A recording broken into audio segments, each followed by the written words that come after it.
So having a decent ear is a big part of, being a decent soloist or a good soloist. The better your ear is, the better you're going to be able to hear the melodies you're going to want to play. And so I want to encourage you to be working and strengthening your ear training.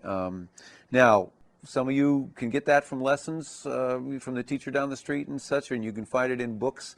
Spend some time taking yourself through some ear training exercises. There's a lot of great, lot of right answers to that, basically. One thing you can do that's always great is when you're sitting around listening to some of the great players in blues, like a B.B. King, try to listen to the note he plays, and then find out what key of the song's in, and then grab onto that note after he or she's playing a note, and use your ears that way. And that's actually, many of us do play guitar that way, but I want to stress what a great thing that is to do for your ears. Another thing that's really good to do is to, if you are able to do this, to start writing music out and transcribe the music that you're hearing by ear. That really, you learn a lot from that. But the process of transcribing makes you break those rhythms down that you're hearing, and you have to understand those rhythms before you can write them out. So that actually makes you a lot more of an articulate musician, being able or spending time transcribing for a long period of time. That's a great thing to be working on.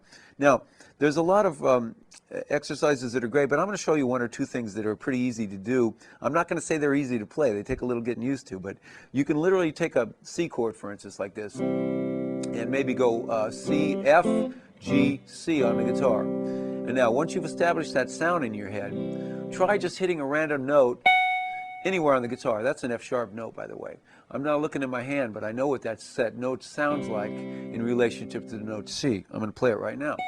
That's an F sharp. So every note that is in the chromatic octave anywhere has its own color or sound, and some of them you're probably well aware of, like when you're playing the blues.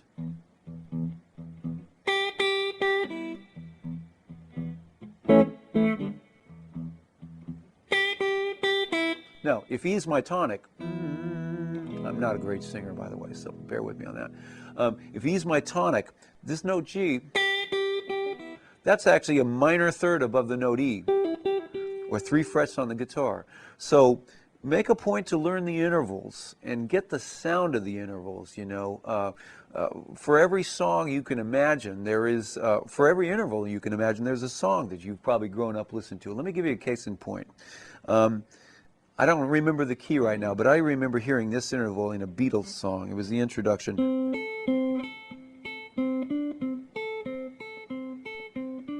The two of us writing was on our way back home. It was off the record Let It Be. Now that interval, I came to find out later, was an interval of a major sixth, and that's called association. You want to associate intervals with a sound or a song that you know.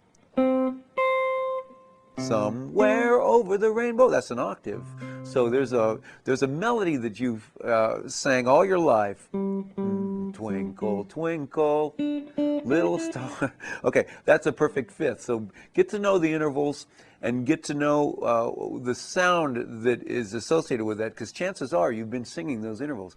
Well, you want to get to where you can hear those intervals when you're playing a chord. Here's my point. If I do this, and I get a sound of a C in my head, and somebody hits some note like this, that's an E of the chord. That's the third of the chord. I'm not looking at my hands, but I can hear that's a flat 7. That's a B flat note. That's the flat 7 of the C7 chord. Now, you want to learn those sounds, because when people are playing chords with you, or solos or whatever, you want to get familiar with the process and knowing what's going on with the music, because then you can react. You're reacting from a point of being a blues player. You want to play soulfully, but you also want to know what's happening with the music.